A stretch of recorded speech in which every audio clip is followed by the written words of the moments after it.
Assalamualaikum warahmatullahi wabarakatuh. Halo teman-teman semuanya, kembali lagi bersama Asengawi. Nah teman-teman, di video kali ini saya membawa kabar gembira ya, bahwa di Singapura ini akan dihapus aturan karantina untuk pengunjung luar negeri. Nah oke, sobat kalian yang penasaran, simak videonya dan stay tune terus.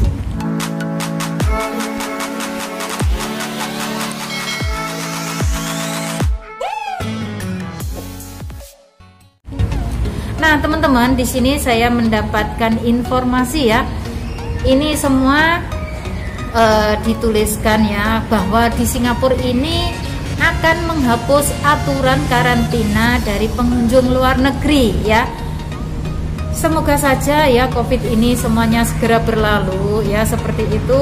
Karena di sini saya bacakan ya, Singapura berencana menghapuskan aturan karantina ya bagi pengunjung yang datang dari luar negeri dan telah divaksinasi ya. Jadi semoga saja di sini COVID-19-nya segera berlalu, jadi segera ditiadakan karantina ya. Tapi di sini yang baru datang dari Indonesia ke Singapura ya teman-teman, itu masih ada yang dikarantina di hotel, dan sebagian ada yang dikarantinanya langsung di rumah majikan ya, seperti itu. Nah kemarin saya dapat DM dari Mbak Indonesia yang baru pertama kali datang ke Singapura, itu dikarantinanya masih di hotel, itu 8 hari ya teman-teman. Ada juga yang 10 hari. Nah di sini Menteri Kesehatan Singapura Ong Ye Kung mengatakan kebijakan ini akan diterapkan apabila gelombang COVID-19 mulai reda ya. Semoga saja di sini kita berdoa ya teman-teman, semoga wabah ini segera berlalu agar kita semua bisa kembali beraktivitas seperti dulu kala. Akan tetapi kok di sini muncul lagi COVID baru ya teman-teman, namanya Omicron, sama lagi apa itu yang baru itu. Nah nggak tahu ini sampai berlanjutan sampai kapan ya. Pokoknya kalau kita yang masih berada di luar negeri ini tetap harus menjaga protokol kesehatan ya, pakai maskernya ya, terus bawa hand sanitizer-nya ya teman-teman. Terus jangan lupa kalau kalian yang baru keluar dari luar ya, untuk masuk rumah cuci tangan ya, pakai sabunnya. Pokoknya harus selalu menjaga kesehatan kita ya, karena kita di sini jauh dari keluarga ya, jauh dari siapapun, kita hidup di perantauan. Yang penting itu makan kita harus teratur teman-teman ya. Kalau bisa makan buah, makan sayuran, perbanyak minum air putih, itu saran dari saya ya. Dan selalu berdoa, karena apa? Semoga kita semua selalu diberikan kesehatan ya, selalu dalam lindungan Allah.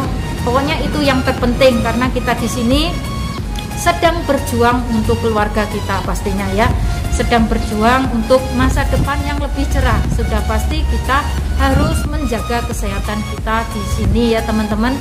Dan karantina yang ada di Singapura ini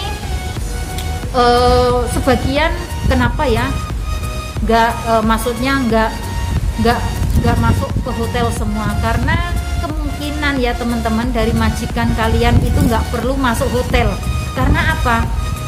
Yang namanya karantina ini juga bayar, jadi mungkin saja majikan kalian kan percaya lah ya, ada yang percaya, ada yang masih ragu-ragu. Nah untuk yang masih ragu-ragu itu pasti kalian dimasukkan ke hotel. Jadi majikan, memang di sini majikan itu wajib bayar uang karantina itu 2.000 teman-teman. Jadi nggak murah loh ya, karantina itu juga mahal. Jadi untuk saat ini memang kebanyakan majikan di Singapura ini mengambil pembantu itu yang transferan ya, membantu TKW yang transfer itu lebih murah, ngirit biaya, karena nggak perlu karantina ya. Jadi langsung mungkin dari lewat agent atau mungkin tanpa agent, langsung interview video call ya, seperti itu ada ya, banyak sekali di Singapura ini. majikan yang ngambil kita tanpa agent itu juga ada. Itu caranya mencari ya, itu lewat Facebook atau bisa juga lewat grup-grup ya, seperti itu. Di grup transfer helper itu juga banyak sekali ya. Akan tetapi untuk keamanan diri kita ya teman-teman, kita di sini harus lewat agent. Jadi kalau seumpamanya kita itu di rumah majikan ada masalah, kita ada yang melindungi seperti itu. Jadi kita bisa mengadu. Yang pertama mengadu ke agent. Seumpamanya kita ada masalah ya, kita seumpamanya merasa nggak nyaman, merasa nggak betah seperti itu, jadi kita kan bisa balik lagi ke agent ya, seperti itu. Kalau kita nggak ada agentnya ya, kalau kita ada masalah, seumpamanya majikan kita itu nggak suka dengan pekerjaan kita, nggak suka dengan kita kayak gitu ya, terus maksudnya kita itu nggak ada kecocokan seperti itu, jadi kita kan susah mau balik kemana, kita mau inilah ya, mau transfer kan sudah pasti kan harus nunggu lah ya teman-teman. Lah tempat untuk menunggu kita transfer itu lebih baik kita itu ditampung di agent ya, daripada kita harus menyewa. Di luar sana juga ada tempat penyewaan ya teman-teman, akan tetapi satu hari itu mungkin saat ini, kalau saat ini mungkin $20 ya satu hari nyewa itu, tanpa ada makan, tanpa ada minum ya, itu satu hari. Jadi kita harus biaya sendiri, mengeluarkan biaya sendiri ya, seperti itu. Akan tetapi kalau kita punya agent ya teman-teman, jadi kita itu kalau ada masalah dengan majikan, kita bisa dipulangkan ke agent, bisa ditampung di agent. Nah di sana nanti kita itu nggak bayar teman-teman ya, tidur nggak bayar, kadang makan kita itu juga dicukupi atau dikasih oleh agent kita, jadi enak ya teman-teman, seperti itu. Nah untuk kalian ya teman-teman semuanya, saya di sini menyarankan ya, lebih baik kalian yang baru pertama kali datang ke Singapura ya, kalian harus lewat PT kalau bisa, itu yang aman ya. Kita cari amannya saja, jangan cari yang instan, yang cepet datang ke Singapura ya, seperti itu. Karena apa, kalian yang masih pemula ini biasanya kan belum ada pengalaman kerja sama sekali, jadi di sana kalian bisa menimba ilmu. Yang pertama bisa menimba ilmu ya, yang kedua kalian nanti berada di tempat yang aman ya, kalian jadi sudah masuk PT ya, ikut proses di PT itu, jadi kalian itu ada temennya seperti itu, jadi bisa menimba ilmu. Selain belajar bahasa, kalian bisa diajarin cara-cara kerja di Singapura itu seperti apa. Nah itu penting banget, itu namanya pembekalan buat kalian ya, karena yang namanya pembekalan itu sangat penting ya. Kalian yang mungkin dari nol ya, nggak tahu apa-apa, jadi kalian bisa seperti ini, di training lah ya teman-teman. Kalian di PT itu sebenarnya nggak rugi ya, di sana kalian itu di training, dikasih ilmu cara-cara kerja di Singapura seperti apa. Misalkan job kalian itu menjaga anak ya, job kalian itu merawat lansia, atau job kalian itu cuma bersih-bersih rumah ya, jadi kalian itu dikasih tahu di Singapura rumah kalian itu ukurannya segini ya, terus rumah kalian itu misalkan ya, rumah kalian tinggalnya di flat atau tinggalnya di kondo atau tinggalnya di bungalow, jadi kalian itu bisa ini tahu, daripada kalian nunggu di rumah ya, terus disuruh belajar sendiri, mana mungkin bisa masuk. Kalau sudah di rumah itu pikirannya ya paling-paling ya begitu ya, pikirannya sama keluarga, disibukkan dengan anak ya, kita mau belajar, kita mau fokus nggak akan bisa. Kemungkinan yang belajar di rumah yang masih pemula ini biasanya kalian dicarikan majikan yang majikan Melayu ya, karena apa, mungkin saja ya teman-teman, kalian itu kan disuruh belajar bahasa Inggris, akan tetapi ya mana mungkin bisa masuk kayak gitu loh, susah. Nah untuk itu ya, buat kalian semuanya yang ingin proses kerja Singapura ini ya, kalian lebih baik cari PT. Jadi kalian jangan mikirnya nanti kalau saya ikut PT prosesnya lama, terus nanti di PT pun nggak enak, ya seperti itu. Ya memang prosesnya kalau ingin jadi TKW kerja di Singapura ya memang prosesnya seperti itu, sama ya. Saya dulu juga seperti itu, nggak ada yang enak, nggak ada yang instan, semua butuh proses, semuanya butuh perjuangan ya di sini buat kalian semuanya. Semoga saja ya video ini bisa membantu menambah wawasan ya buat kalian yang ingin bekerja ke Singapura menjadi pejuang keluarga, pejuang dolar ya teman-teman. Kalian harus mau melewati prosesnya, karena ya memang seperti ini agar kalian itu bisa ngerti lah ya perjuangan kalian saat di PT susahnya minta ampun ya. Kalau bisa kalian selepas sampai di rumah majikan kalian tuh ingat ya, ya Allah di PT itu ternyata nggak enak banget. Setelah sampai di rumah majikan, seumpamanya kalian dikomplain atau kalian merasa ada ketidakcocokan dengan majikan, ya kalian memang harus sabar ya. Kalau nggak sabar kalian nanti ujung-ujungnya minta transfer ya, minta pindah seperti itu. Itu kalau bisa jangan lah ya teman-teman. Memang nggak mudah ya teman-teman, kita itu meluluhkan hati majikan itu nggak mudah, semuanya butuh waktu. Kadang ya teman-teman, kita aja yang sudah lama bekerja di sini, sudah hampir 10 tahun, itu majikan aja belum percaya kok sama kita ya. Padahal sudah dipasang CCTV ya, di mana-mana ada CCTV kayak gitu ya. Terus majikan itu masih suka ngecek ini ngecek itu, masih suka pura-pura kalau kita sedang makan atau kita itu sedang bikin kerja itu pura-pura jalan-jalan sana jalan sini ngecek apalah ya, ngerjain apalah. Itu kalau saya itu sudah paham banget ya, majikan seperti itu sudah paham banget. Saya itu don't care saja. Kalau saya orangnya terserah ya, saya buat masa bodoh.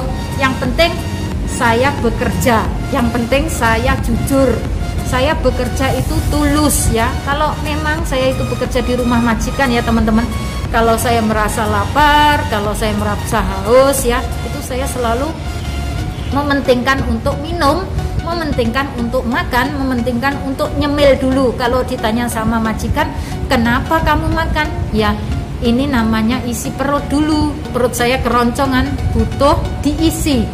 Karena saya bekerja ya, tenaga saya ini butuh diisi ya, seperti itu. Saya nggak pernah malu teman-teman. Karena apa? Biar majikan itu tahu porsi saya waktu makan itu seperti banyaknya itu seberapa, itu saya itu orangnya terbuka ya. Majikan saya juga tahu kalau saya siang ya, siang hari saya harus makan nasi, malam saya makan nasi, seperti itu ya. Kadang pernah makan mie ya seperti itu, tapi kalau bisa itu jangan terlalu sering makan mie teman-teman, itu nggak bagus untuk kesehatan juga ya. Lebih baik kita makan nasi, sayur seperti itu, banyakin sayurnya kayak gitu, terus makan buah seperti itu ya teman-teman. Nah untuk kalian ya, seumpamanya sudah datang di rumah majikan, ternyata kalian itu nggak dikasih buah ya, kalian bisa beli sendiri. Toh kalian beli buah saja $2 itu sudah dapat loh teman-teman. Misalkan apel ya, $2 itu sudah dapat 5 atau 4. Jangan eman ya, itu untuk kesehatan kita sendiri ya. Seperti halnya saya sendiri teman-teman, saya di rumah majikan yang baru ini saya juga buah ya kayak gitu, buah-buahan saya beli sendiri, kayak apel, kayak pisang ya saya beli sendiri. Toh itu cuman $2.50 kalau nggak salah ya, itu sudah dapat 4 pisang seperti itu. Itu untuk kesehatan kita juga ya, jadi jangan eman.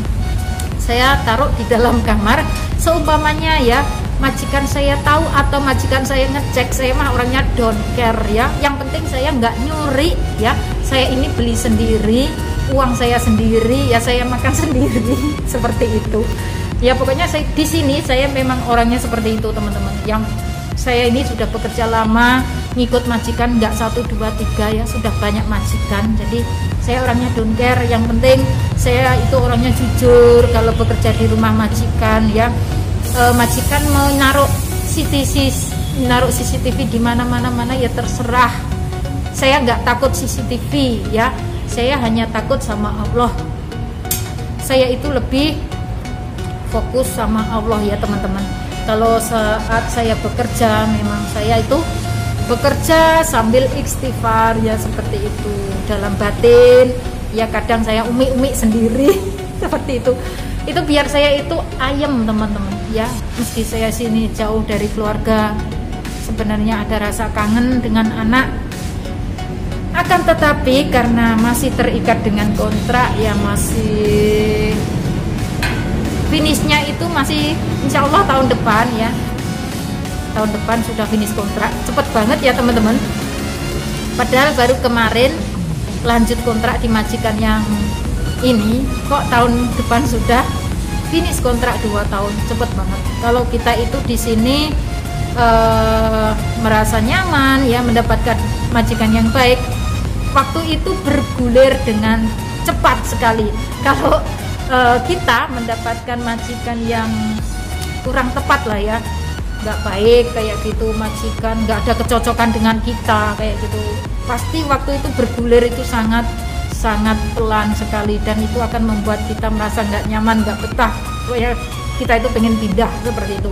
Nah di sini buat kalian semuanya ya, selalu dekatkan diri pada Allah ya. Kalau bisa kalian sholat lah ya, kan tetapi seumpamanya ya nggak bisa sholat ya, di sini saya menyarankan agar kalian selalu berdoa dan berdoa ya. Dekatkan diri sama Allah, mintalah sama Allah semoga dipermudahkan segala urusan kalian selama kalian berada di luar negeri ini. Semoga diberikan kelancaran, kemudahan ya dalam mencari rezeki untuk masa depan, untuk anak ataupun untuk keluarga ya. Di sini saya juga sedang berjuang teman-teman, akan tetapi saya di sini tetap semangat meskipun saya lelah ya. Saya tetap semangat karena apa? Setiap bulannya alhamdulillah terus cair, setiap bulan terus cair sampai nanti finish kontrak. Semoga diberikan kelancaran, amin. Dan nggak lupa juga di sini saya selalu mendoakan buat teman-teman semuanya, semoga kalian semua diberikan kelancaran ya, mendapatkan majikan yang baik, bisa finish kontrak, dan syukur-syukur kalau mau tambah kontrak lagi ya, seperti itu. Karena kalau kita sudah menerima, terbiasa dengan mendapatkan gaji setiap bulan ya teman-teman, kalau kita pulang ke Indonesia itu mungkin akan kaget. Biasanya kita setiap bulannya dapat gaji ya, setiap bulannya kita jalan-jalan, maksudnya ada waktu lah ya untuk liburan, untuk jalan-jalan, untuk shopping ya. Terus kalau kita sudah pulang ke Indonesia, suasana pasti akan berubah, semuanya akan berbeda ya, seperti itu. Oke. Dan oke teman-teman, jangan lupa untuk dukung terus channel ini dengan cara subscribe, like, comment, and share ke sosial media yang kalian punya. Dan saya akhiri vlog video saya sampai di sini. Akhir kata, wassalamualaikum warahmatullahi wabarakatuh. Bye bye.